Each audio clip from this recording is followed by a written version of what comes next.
नमस्कार बंधुगण आजिर भिडियो आमे आपण मानकु जणैबु सबको कौन पाए एकुटिया छड़ा जाए नहीं।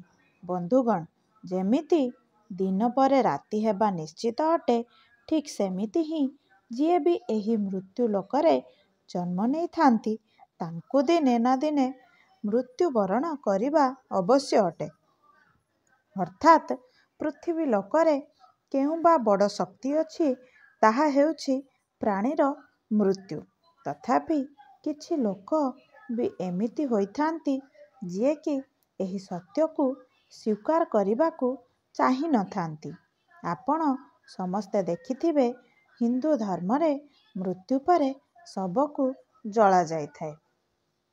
ताहा सहित आपण यह भी देखिथिबे कि जदि काहार मृत्यु सूर्यास्त परे होइथाए तो ताहार दाह संस्कार ता परदिन करा जाइथाए, रातिरे नुहे। एमितिरे लक्ष्य करिथिबे कौनसी परिवार रे जदि काहार मृत्यु संध्या परे होइथाए तो तार सबको एकुटिया छड़ा जाई नथाए।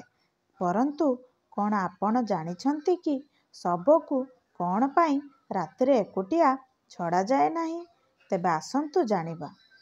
एहार विषय रे गरुड़ पुराण रे विस्तार भावरे वर्णना करा जाइछि। बंधुगण आमर धर्म रे मृत्यु परे सबको एकुटिया कौन पाई छड़ा जाई नथाए।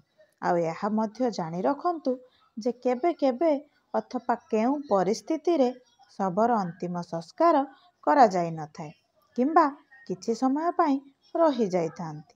बंधुगण आपणଙ୍କୁ सबुठारु प्रथमे जणै देउछु कि हिंदू धर्म रे जदि काहार मृत्यु सूर्यास्त परे होइथाए तो तार सबको राति सारा घरे ही रखा जाइथाए एवं परदिन ताहार दाह संस्कार करा जाइथाए।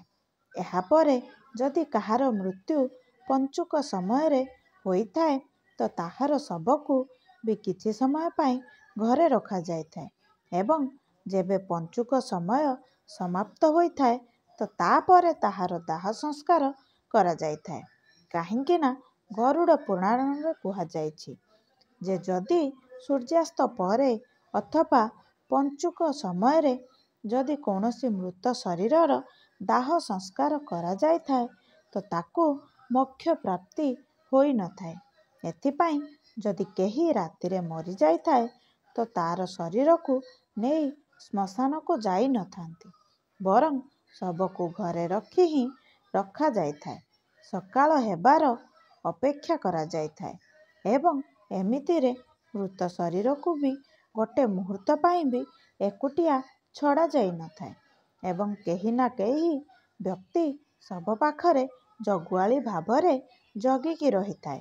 मृत शरीर को एकुटिया न छाड़िबार सबुठारु बड़ कारण एहा अटे कि जदि सबको एकुटिया छड़ा जाए तो एहा होइपारे कुकुर बिलेई जेमिति सबु पशु खाइजिबे एवं गरुड़ पुराण अनुसारे एमिति हेले मृत आत्मा को जमलोकर मार्गरे बहुत कष्ट सहिबाकू पड़िथाए।